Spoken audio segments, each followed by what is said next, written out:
골로새서 3장 18절부터 4장 1절까지 남편에 대해서, 아내에 대해서, 그리고 부모에 대해서, 자녀에 대해서, 주인에 대해서, 종에 대해서 어떻게 해야 되는 것을 얘기해 주고 있습니다. 자, 우리 에베소서 5장을 보면은 에베소서 5장도 이와 거의 같은 내용으로 이 내용들이 나옵니다.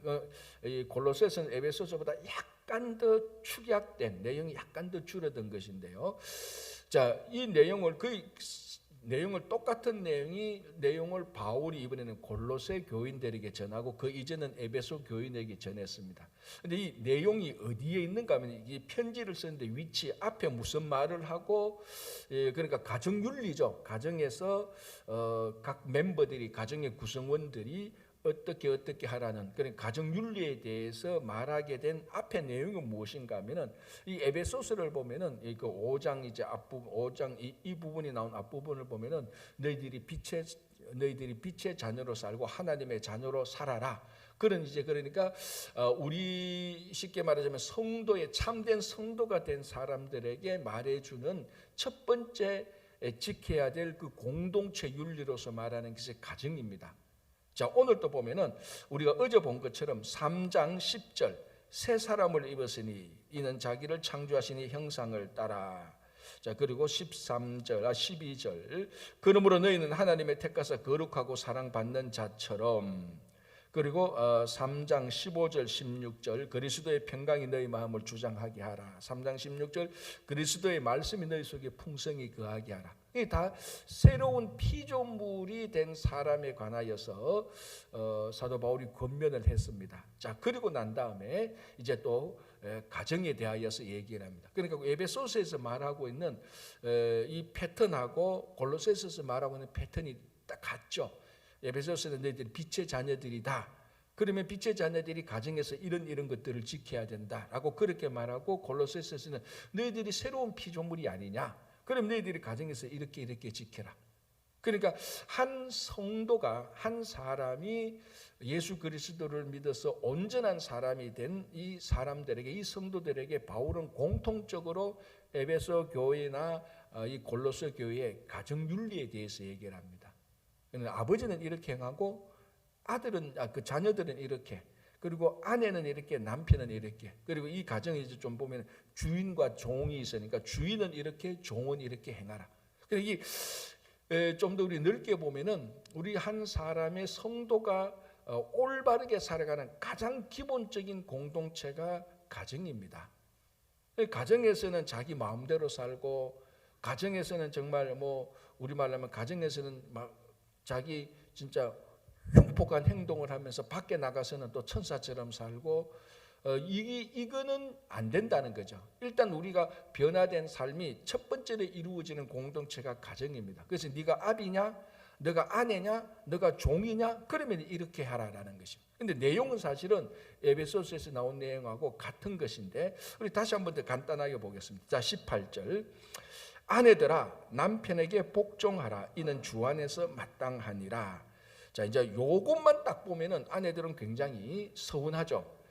그러나 이제 우리 에베소서에 봤듯이 바로 이어서 남편에 대한 내용이 나오는 겁니다. 그러니까 너무 일단 서운해하지 마시고, 아내들아 남편에게 복종하라. 이는 주 안에서 마땅하니라. 자, 우리 에베소서에 보면은 약간 더 설명을 붙이는데 사실 에베소 설명이 더 좋아 보입니다. 이것을 너희 아내들아 너희들이 남편에게 복종하는데, 에베소서에 보면은 교회가 그리스도에게서 하듯 하라. 또 이제 그 다음에 남편이 말하는데 남편들아 너희들 아내를 사랑하라. 이거는 그리스도께서 교회를 사랑하듯이 하라. 그래서 우리 에베소에 보면은 이 비밀이 크도다라고 나왔습니다. 그래서 앞에서도 얘기하듯이 사실은 이 가정 윤리를 말하면서 남편과 아내의 이 관계를 말하면서 교회와 그리스도의 관계를 말하고 있습니다. 사실 그래서 어떻게 에베소를 보면은 남편과 이 가정을 말하면서 동시에 교회와 그리스도의 관계를 말하고 있는데, 교회와 그리스도의 관계에 더 초점을 두는 것처럼 보여집니다. 굉장히 중요한. 그런데 골로새는 이제 그거는 말하지 않고 이 가정에 대하여서 남편, 아내, 자녀, 그리고 부모, 종산전이 어떻게 해야 되는 것을 보여줍니다. 자, 아내들아, 너희들 남편에게 복종하라. 자, 요것만 딱 떼어서 보면은 이거는 정말로 그 당시 뭡니까? 로마 제국이 했던 말하고 똑같습니다. 로마 제국이 또 로마 제국이나 이 세상이 그 아내에게 너희들은 어떤 권리도 없어. 너희들은 무조건 남편에게 순종해야 돼. 복종해야 돼. 남편이 너를 처분해버리면 처분하고 남편이 너를 팔면 팔고 팔려지고 남편이 너희들과 이혼하면 너희들은 이혼 당해야 돼. 그런 걸로 들려지는 겁니다. 자, 그러나 아내들아 남편에게 복종하라. 이는 주 안에서 마땅하라. 자, 그리고 에베소하고 우리 같이 연결해 보면은 교회가 그리스도에게 하듯 하라. 자, 교회는 몸이고 그리스도는 교회의 머리입니다. 여러분, 머리가 몸에 복종합니까? 몸이 머리에 복종합니까? 당연히 몸이 머리에 복종하죠. 머리에, 우리 신체에서 머리의 기능은 다 우리가 컨트롤 타워 아닙니까? 다 컨트롤합니다. 너 손은 이렇게 움직여. 너 몸은 가만히 있어. 너 왼발부터 먼저 움직여. 그러니까 전부 다 컨트롤하는 게 머리입니다. 이 머리가 뭐냐? 그리스도라는 거죠. 이 몸이 교회고.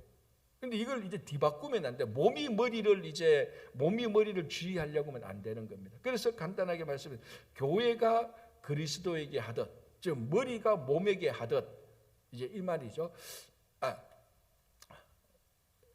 죄송합니다. 교회가 그리스도에게 하듯, 그죠? 그러니까 잘 순종하는, 그러니까 머리 된 그리스도께서 교회에게 그 주의 명령을 내리면 몸은 머리의 명령에 순종하는 것처럼 아내는 그렇게 순종하라는 것입니다. 누구에게? 남편에게. 그리고 또 보면 이렇게 말한다. 그러니까 교회의 몸은 그러니까 교회는 그리스도의 몸이고 그리스도는 교회의 머리다라고 이렇게 하는 그렇게 이제 그 비유에서 말하는 것처럼 이 아내들은 당연히 이제 남편에게 복종을 하는 겁니다. 자, 이게 주 안에서 마땅하다는 겁니다. 다른 데서 하는 게 아니고 이제 이 전제가 중요하죠. 주 안에서 마땅하다. 자, 이제 그리고 그 다음에 이제 바로 넘어갑니다. 남편들아 아내를 사랑하며 괴롭게 하지 말라. 자, 이것도 이제 에베소서를 보면 어떻게 되어 있습니까? 그리스도께서 교회를 사랑하듯이. 자, 그러면은 그리스도께서 교회를 얼마나 사랑하셨습니까? 사도행전에 나오는 것처럼 하나님이 교회는 자기 피로 사신 이 교회라고 말할 때 자기 피는 바로 그리스도의 피입니다. 그러니까 그리스도께서 교회를 사랑하는 것은 자기 피를 다 흘려가면서까지, 그러니까 자기 목숨을 버려가면서까지 교회를 사랑했습니다. 자, 그러면 이제 아내와 남편과의 관계를 우리가 보면은 아내가 남편에게 복종하기는 좀 억울하죠. 왜 우리가 복종해? 라고 이렇게 말을 할 수 있겠지만은 그 자기가 복종해야 되는 남편을 보니 남편은 자기를 위해서 목숨을 내줬습니다. 저도 누군가가 나에게 목숨을 내준다면 저는 언제든지 순종할 의향이 있습니다. 그 사람이 내보다 나이가 많든 적든 그렇지 않겠습니까? 나를 살리려고 목숨을 내어줬는데 그분에게 순종하는 게 뭐 부끄럽구나 수치스럽기나 자존심 상하는 거 아니죠. 누군가가 나에게 목숨을 내어줬다면은, 목숨을 내주고 나를 살렸다면은 내가 그 사람에게 순종하는 것이 이게 아주 자발적이고 그게 뭔가 뭐냐 오히려 더 뿌듯해질 것입니다. 그래서 교회는 그리스도에게 순종하는 것이 수치스러운 것이 아니고 그게 오히려 더 영광스러운 것입니다. 그래서 남편과 아내의 관계가 바로 이렇게 되는 겁니다. 그러니까 아내가 순종해야 될 남편은, 이 남편은 자기를 위해서 목숨을 내어준 것이다. 그러면은 뭐 어떻게 수치스럽거나 부끄럽거나 그런 게 아니라 자존심 상하는 게 아닙니다. 그런데 가만히 보면은 남편과 아내의 관계에서 보면은 우리가 좀 뭐라고 말하면 이렇게 말하면 좀 이상할 수 있겠지만 누가 더 손해 보는 이 관계입니까?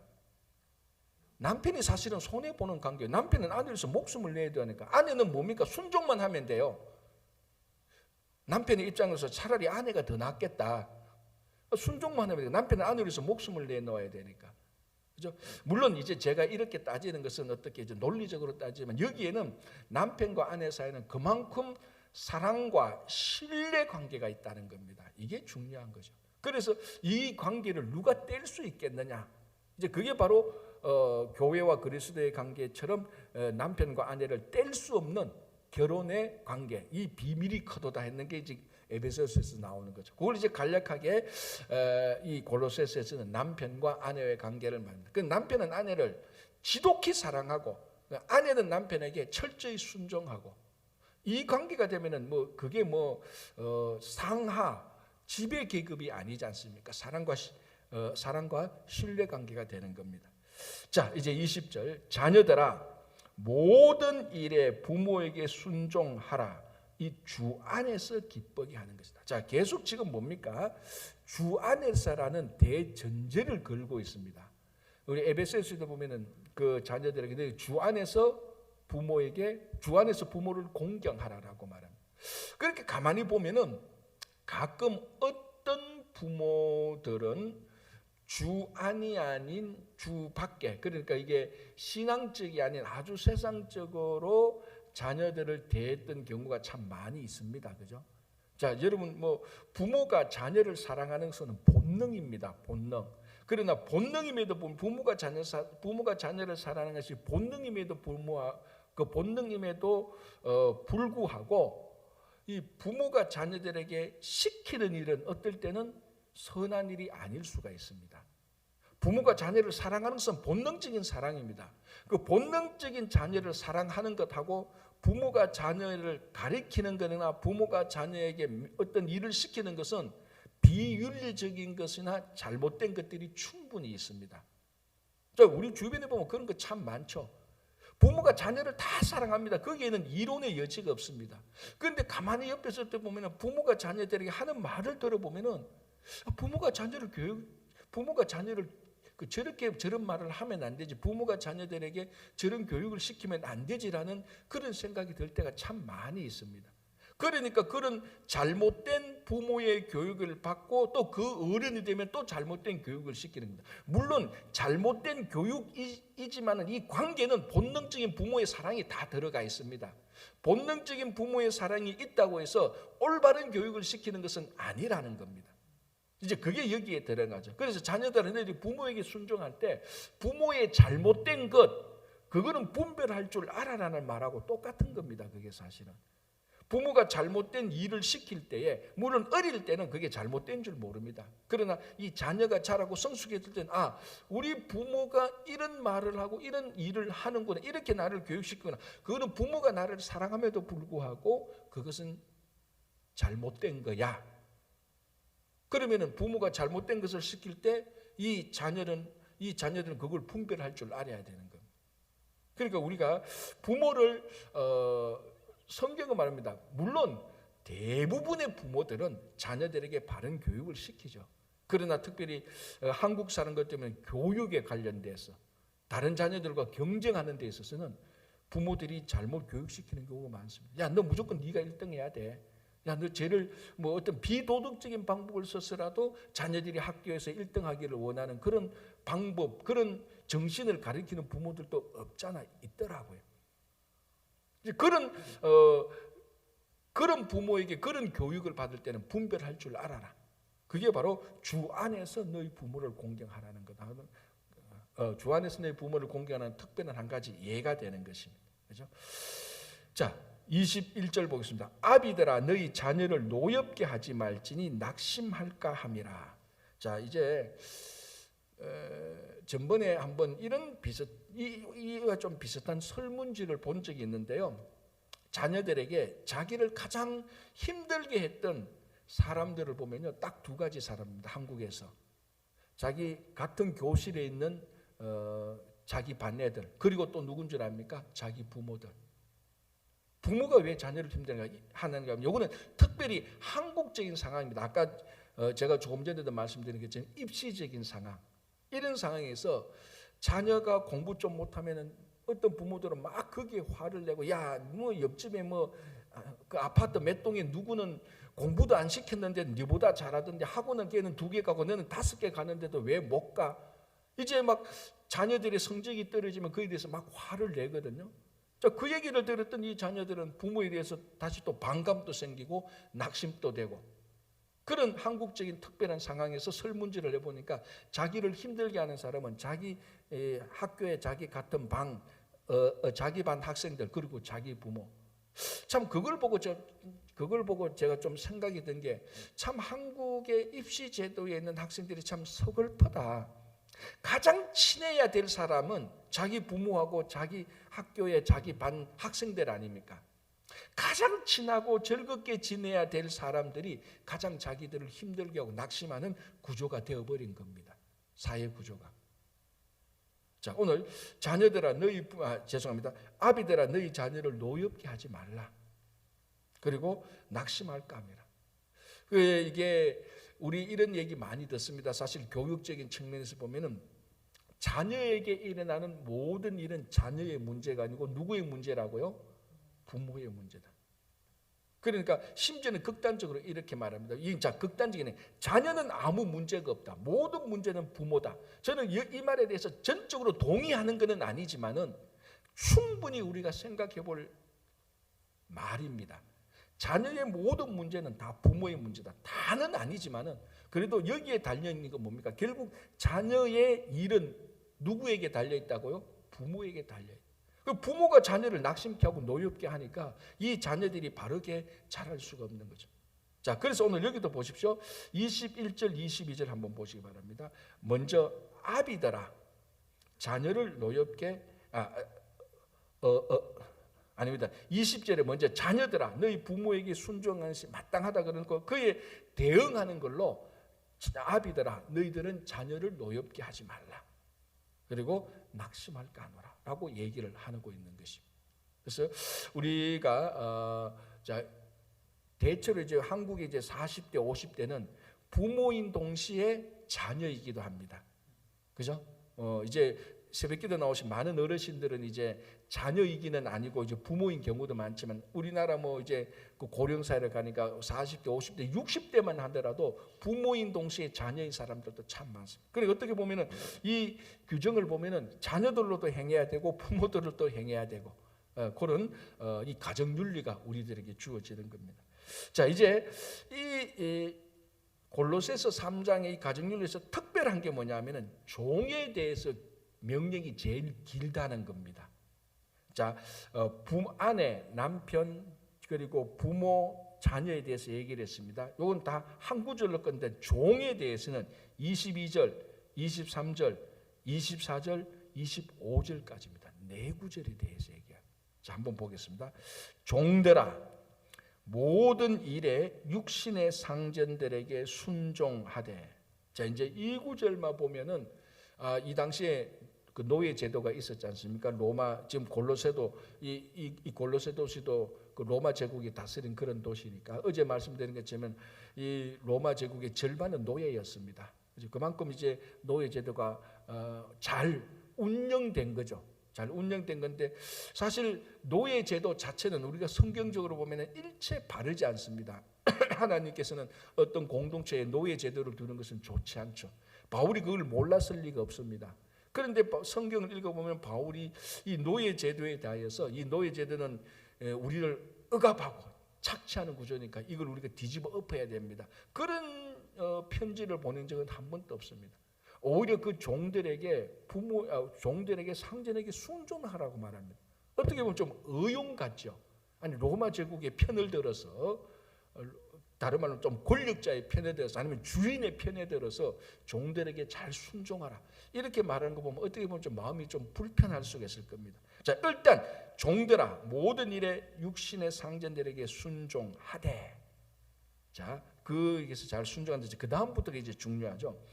사람을 기쁘게 하는 자와 같이 눈가림만 하지 말고 오직 주를 두려워하여 성실한 마음으로 하라. 자, 그래서 22절, 23절, 24절을 읽어보면은 이 종들이 주는 이 교훈은 당연히 그 당시에 실제적인 종들에게 주는 신앙의 교훈이기도 하지만은, 오늘날 우리가 들어보면은 이게 우리가 그리스도를 섬기는 그 원리하고 똑같이 나오는 겁니다. 자, 사도 바울의 정체성이 뭡니까? 예수 그리스도의 사도이며 종이었습니다.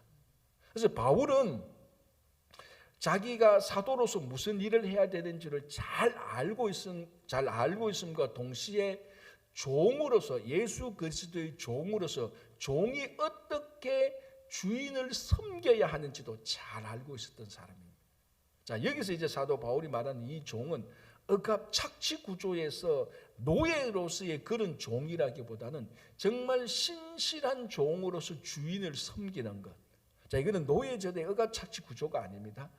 종이 자발적으로 정말 주인을 섬기는, 그러니까 예수 그리스도의 종이 예수 그리스도를 섬기는 그런 마음이 바울에게 가득 찼기 때문에 그런 마음이 여기에 그대로 드러나고 있습니다. 자, 육신의 산증들에게 순종하되 사람을 기쁘게 하는 자와 같이 눈가림만 하지 말고.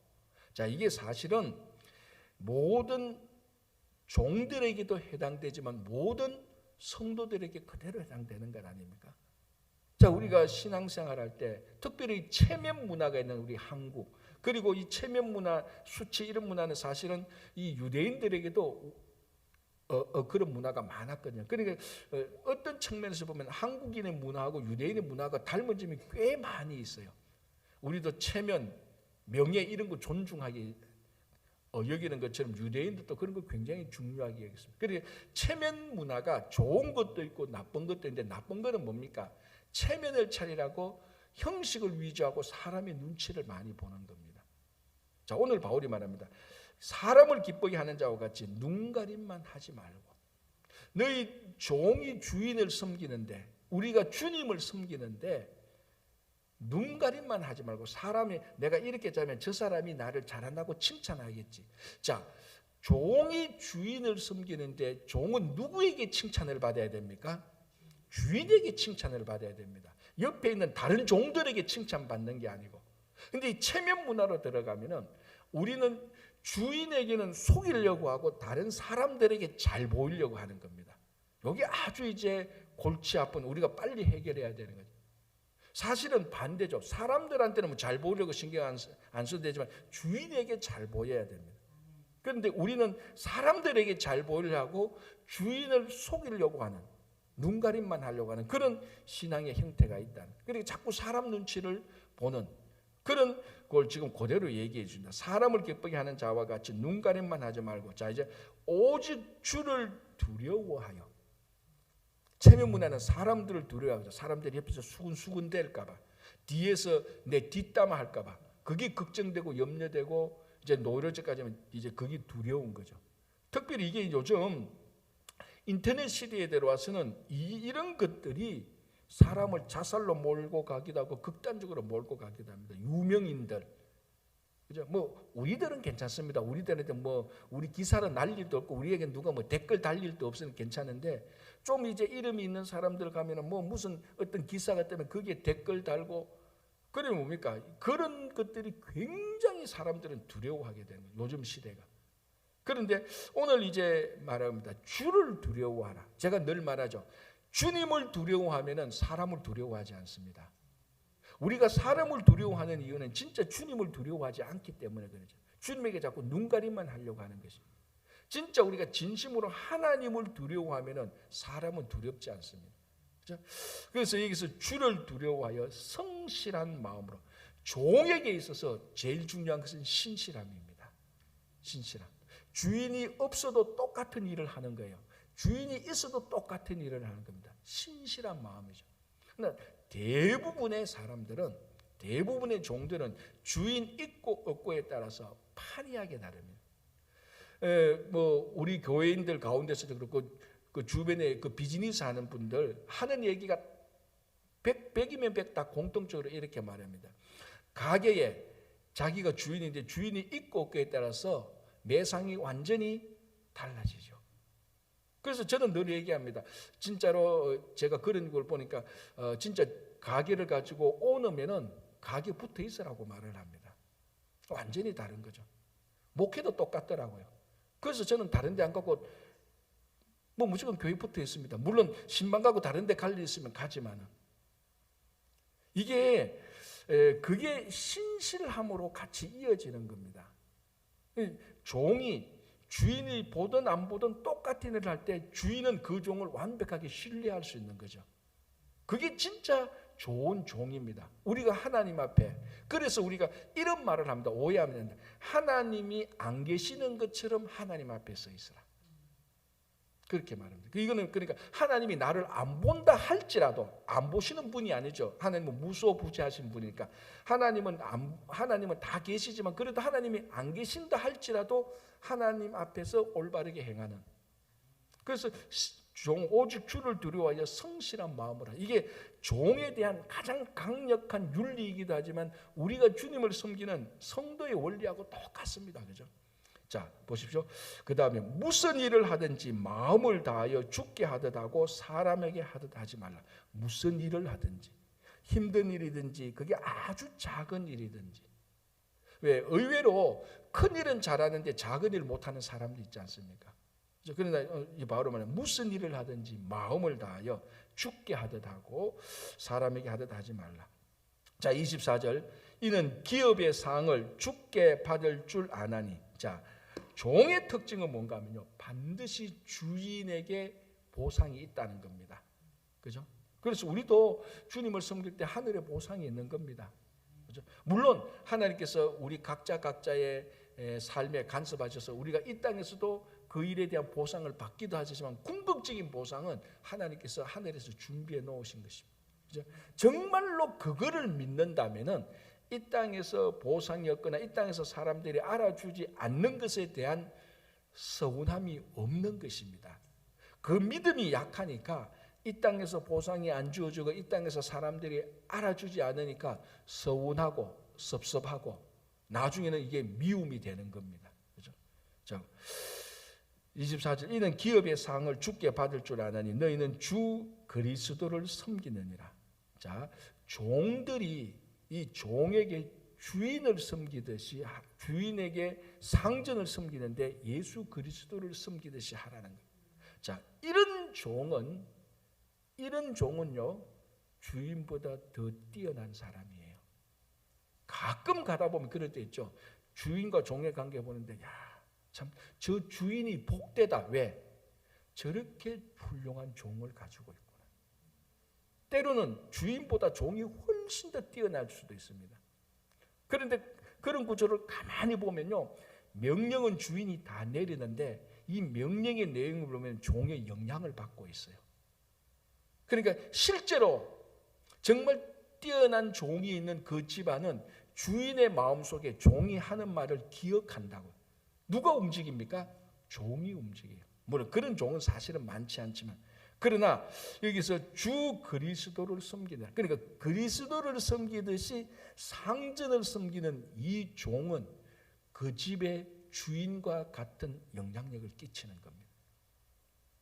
이제 이게 우리들한테는 잘 어필이 안 되는데, 왜 이런 어필이 안 되는데 그 이유는 이런 종을 본 적이 없기 때문에 그렇습니다. 그리스도를 섬기듯이 주인을 섬기면 이 종은 자기가 섬기는 주인보다 더 뛰어난, 더 위대한 인물이 되는 거예요. 자, 25절. 불행을 행하는 자는 불의의 보응을 받으리니 주는 사람을 외모로 취하심이 없느니라. 자, 이게 아까 말씀드렸죠. 주를 두려워 성실한 마음으로 하라. 무슨 일을 하든지 마음을 다하여 주께 하라. 그러니까 이 종의 진짜 좋은 종은 포커스가 마음에 있는 겁니다. 그러니까 25절에 주는 사람을 외모로 취하심이 없다. 우리 그 구약 성경에서 하나님께서 사무엘 선지자에게 다윗을 그 다윗에게 기름 부을 때 했던 말 아닙니까? 그죠? 자, 이제 이렇게 종에 대해서 많이 하고 끝나는 게 아닙니다. 자, 상전들에서 한마디 탁 던지는데 여기에 매서운 메시지가 있습니다. 보시면 4절 1절. 상전들아 의와 공평을 종들에게 베풀지라. 굉장히 큰 주제죠. 의와 공평을 종들에게 베풀어라. 자, 그 다음이 더 중요합니다. 너희에게도 하늘에 상전이 계심을 알지어다. 상전에게 네가 밑에 종들에게 어떻게 하는 것처럼 네 위에 있는 상전이 너에게 어떻게 할 것이다. 너 상전이 이 땅에서 그 종에게 의와 공평을 베푼다면 너 위에 있는 상전 또 너에게 의와 공평을 베풀 것이다. 요걸 말하면서 너 상전 위에게도 상전이 있다는 것을 알아라. 네가 밑에 있는 종을 나쁘게, 자 그래서 앞에서 말하지 않습니까? 불의를 행하는 자는 불의의 보응을 준다. 이게 종에게만 해당되는 게 아니고 주인에게도 똑같이 해당된다. 왜 주인에게도 이게 해당되죠? 이 주인에게도 상전이 있으니까. 이 주인의 종에게, 이 주인의 종이 나쁜 일을 하면은 이 주인은 나쁜 대가를 주고 좋은 일을 하면 좋은 대가를 줍니다. 똑같이 이 주인에게도 상전이 있으니까 네가 이 주인이 네 밑에 종을 어떻게 다루는 것처럼 네 위에 있는 상전도 너를 어떻게 다룰 것이다. 그러니까 이 상전에 대해서 한마디를 던진다. 여기는 굉장히 너희에게도 하늘의 상전이 있는 것을 알라. 그걸 딱 안다면은 자기 밑에 있는 종을 함부로 못하죠. 왜? 함부로 하는 것만큼 자기도 그렇게 당하니까. 그러니까 종에게 의와 공평을 행하면은 자기도 하늘에 있는 상전부터 의와 공평을 받게 된다는 거죠. 그렇죠? 자, 이렇게 해서 이제 가정 윤리를 합니다. 그러니까 아내, 남편, 자녀, 그리고 아비, 그리고 주인, 종. 그러니까 이게 가정에 대해서 이제 사도 바울이 한 번 더 권면을 하고 일반적인 권면으로 들어가죠. 기도를 계속하고 기도에 감사함으로 깨어 있어라. 자, 여기서 계속하고는 하루에 하루도 쉬지 않고 밥도 안 먹고 계속 시간의 연속성을 말하는 것이 아니고 지속적으로 하라는 겁니다. 하루에 오늘 기도했다면 내일도 기도하고 모레도 기도하고 지속적으로 계속 기도를 하라는 겁니다. 자, 그게 우리가 항상 기도하는 그 기도의 특징 아닙니까? 그죠? 그러니까 기도는 오늘 하루 꽉 하고 난 다음에 뭐 한 달 쉬고 그게 아니고 오늘 5분이라도 10분이라도 괜찮습니다. 오늘 5분하고 내일하고 계속해서 지속적으로 하는, 그래서 좋은 기도의 습관을 가지는 겁니다. 오늘 또 기도하고 내일 또 기도하고 모레도 기도하고 슬픈 일이 있어도 기도하고 기쁜 일이 있어도 기도하고 아파도 기도하고 건강해도 기도하고, 이게 중요한, 이게 바로 지속성이라는 겁니다. 좀 일 잘 되면 기도 안 하고 일 나쁘면 기도하고 그게 아니고 계속해서 기도하는. 그렇죠? 자, 기도에 감사함으로 깨어 있어라. 자, 성도가 신앙에 깨어 있다면요, 깨어 있는 신앙이라면은 반드시 기도를 하게 되는 거고 당연한 거죠. 그리고 반드시 감사를 하게 됩니다. 깨어 있다면은 이것이 하나님으로부터 내게 주신 이 내용, 이 사실, 이 은혜에 대해서 깨어 있다면은 그것이 얼마나 감사한 줄 아는 겁니다. 자, 그럼 이것을 반대로 말하면은 감사하는 신앙을 가진 사람은 다 깨어 있는 신앙입니다. 세상에서는 깨어 있을지 모르겠지만 진짜 하나님에 대해서 깨어 있는 자는 지금 하나님께서 내게 주신 것에 대한 모든 감사를 할 수 있는 것입니다. 이걸 또 계속해서 지속시키는 게 뭡니까? 기도 아닙니까? 기도를 하면은 하나님께서 이만큼 내게 많이 주셨구나 하는 것을 깨닫게 되고, 그래서 감사가 나를 깨닫게 하고 내가 또 깨달으니까 감사를 알게 되고, 요걸 매칭시키는 것이 기도라는 것입니다. 그래서 매일 지속적으로 매일 기도하면 무슨 신앙이 됩니까? 매일 깨어 있고 매일 감사하는 신앙이 되죠. 그러니까 기도와 감사와 우리가 깨어 있는 것은요, 이게 다 연결되어 있는 겁니다. 그렇죠? 그래서 기도를 계속하고 지속적으로 하고 기도에 감사함으로 깨어 있으라. 또한 우리를 위하여 기도하되, 자, 이거 중보 기도죠. 바울이 골로새 교인들에게 중보를 요청합니다. 우리를 위해서 기도해 달라. 무슨 기도? 자, 그럼 그 기도 제목이 뭔가? 하나님이 전도할 문을 우리에게 열어주사 그리스도의 비밀을 말하게 하시기를 구합니다. 자, 그리스도의 비밀. 자, 그리스도는 하나님의 비밀입니다. 그죠? 예수 그리스도는 우주의 비밀인 동시에 하나님의 비밀이 그리스도에 있습니다. 자, 그러면 그리스도의 비밀은 또 뭡니까? 자, 하나님의 비밀은 예수 그리스도고 예수 그리스도의 비밀은 뭡니까? 그게 구원이고 복음이죠. 하나님의 비밀인 예수 그리스도, 예수 그리스도의 비밀은 구원, 복음입니다. 그래서 그리스도의 비밀을 전도할 문이 열려서 그 비밀을 내가 말하고 싶다. 그리스도의 비밀은 구원이라는 겁니다. 이제 이 구원 보면 또 예수를 믿음으로 구원 얻는 그런 이제 우리 복음의 진리가 나오죠. 그거를 하기 위하여서 골로새 교인들에게 중보 기도를 요청하고 한마디 덧붙이죠. 이 일 때문에 바울이 매임을 당했다. 자, 이 골로새서는 옥중 서신이지 않습니까?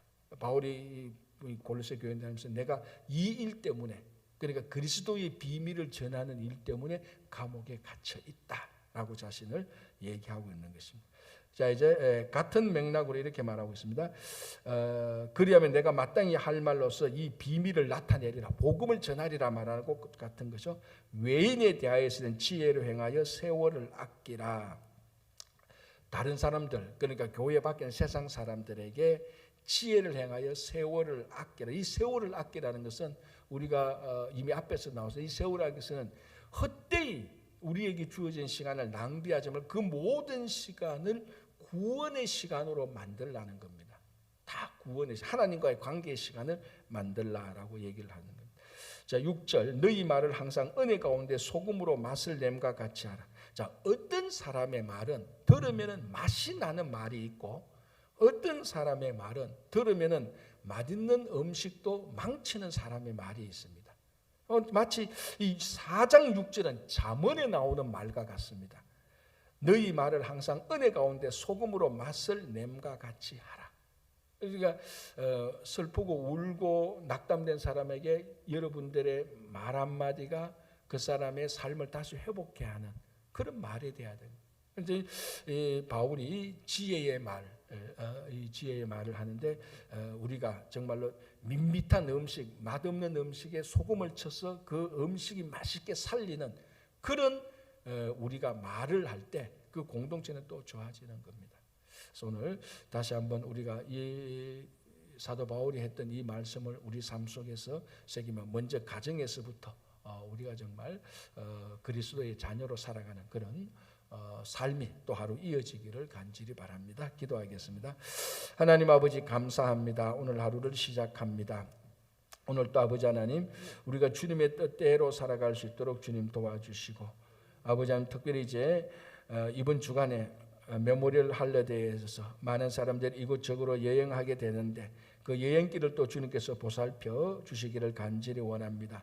6월 둘째 주에 아버지들도 야외 예배가 있고 또 6월 말에 아마존 선교가 있습니다. 주님, 이 사역들을 통하여서 이 모든 일들이 합하여서 하나님께 영광이 되게 하여 주시옵소서.